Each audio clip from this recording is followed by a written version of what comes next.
আমি বাগানটি সরাসরি এটা দেখতে আসলাম এবং দেখে আমি খুবই অভিভূত হলাম যে এত সুন্দর একটা বাগান আমাদের এখানে করা সম্ভব। একেবারে চায়না থেকে আমরা যে কমলা লেবুগুলো আমদানি করি, সেগুলো এখন আমরা আমাদের এই দেশেই তৈরি করে আমরা এগুলো করতে পারবো এবং এই কমলা চাষের মাধ্যমে আমরা আর্থিকভাবে স্বাবলম্বী হতে পারবো। ইউসুফ ভাইয়ের কাছে আমি শুনলাম সে গত বছর প্রায় ৯ লক্ষ টাকার অধিক কমলা বিক্রি করেছে এবং এবছর সে ১০ থেকে ১২ লক্ষ টাকার কমলা বিক্রি করবে।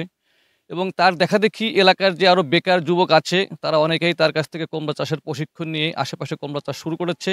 এভাবে হইলে আমাদের দেশ এবং এলাকার সার্বিক উন্নয়ন হবে। ঝাঁকে ঝাঁকে কমলা বলা যায় যেটা। আসলে এই যে চায়না কমলাটা দেশে হচ্ছে এটাও একটা বড় ব্যাপার। আচ্ছা গত বছর যে কমলা হয়েছিল তা প্রায় ৯ লক্ষ টাকা বিক্রি করছে। এবছর আশা করা যায় ১০ প্লাস বিক্রি তো হবেই। আশা আশা করে করা যাচ্ছে আরকি। তারপরে কমলার স্বাদও একেবারে খারাপ না।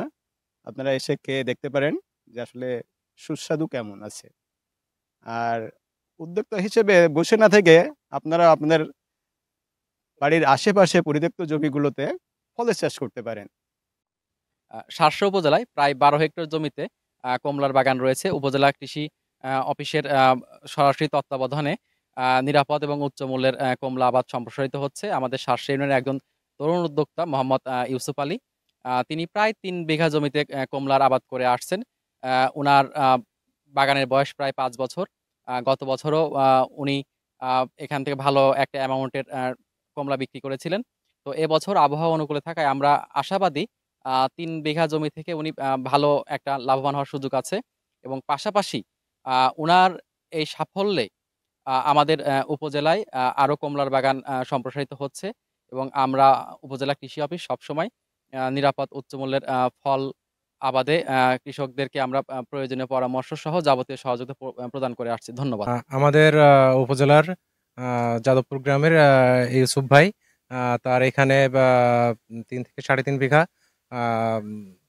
কমলা বাগান আছে এবং সে হচ্ছে আমাদের উপজেলার প্রথম শ্রেণীর একজন ভালো উদ্যোক্তা এবং সে সবসময় আমাদের পরামর্শ নিয়েই কৃষিকাজ করে থাকেন এবং এই কমলা বাগান দেখে আশপাশের যত উদ্যোক্তা কৃষক আছে তারা উদ্বুদ্ধ হচ্ছে এবং বেকারত্ব ঘোচানোতে তার এই সাফল্য ব্যাপক দৃষ্টান্ত প্রমাণ হিসেবে রাখছে। আমি ২০২০ সালে ফেব্রুয়ারি মাসে এই চায়না কমলা লেবু চাষ শুরু করি। বর্তমান আমার বাগানের বয়স ৫ বছর চলতিছে। এখন প্রায় গাছে অনেক ফল ধরছে, প্রচুর পরিমাণ ফল ধরছে। গতবারও ধরছিল। গতবারের থেকে এবছর অনেক বেশি ফল। এবছর আশা করি গতবারের থেকে অনেক বেশি প্রফিট আসতে পারে। আমি আশাবাদী এবছর যে ফল এসছে তাতে করে প্রায় ৩০০ মণ প্লাস হইতে পারে। বিশেষ করে আমাদের যশোর জেলা শার্শার মাটিতে এই চায়না কমলা লেবু চাষ হচ্ছে। এটা আপনার দেখলে বোঝা যাবে যে আসলে কি পরিমাণ ধরছে। আপনারা হয়তো বাগানে ভিজিট করলেও বুঝতে পারবেন যে কি পরিমাণ ফল ধরছে বা ফলের কালার বা ফলের স্বাদ, রস প্রচুর পরিমাণ আছে।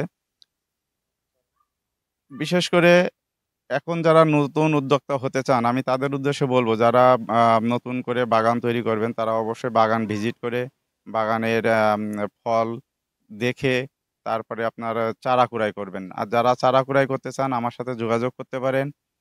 আমার কাছ থেকে অনেকেই চারা কুড়াই করে তাদের এখন বাগানে প্রচুর পরিমাণ ফল এসছে। আর যেকোনো সহযোগিতা যেকোনো সহযোগিতার জন্য আমাকে যদি আপনারা খোঁজ করেন বা আমার কাছে জানতে চান, আপনারা সেই সহযোগিতা পাবেন। আর বিশেষ করে আমাদের শার্শা উপজেলার কৃষি অফিসাররা অনেক অ্যাক্টিভ। এখন কৃষকের আ ট্রেনিং এর মাধ্যমে বা বিভিন্নভাবে তারা সহযোগিতা করতেছে। আপনারা চাইলে কৃষি অফিসারদের সাথেও যোগাযোগ করতে পারেন। আমাদের নিকটবর্তী শার্শা উপজেলা কৃষি অফিসার মহোদয়রা সবসময় কৃষকদের পাশে আছে এবং তাদের সার্বিক সহযোগিতা করতেছে।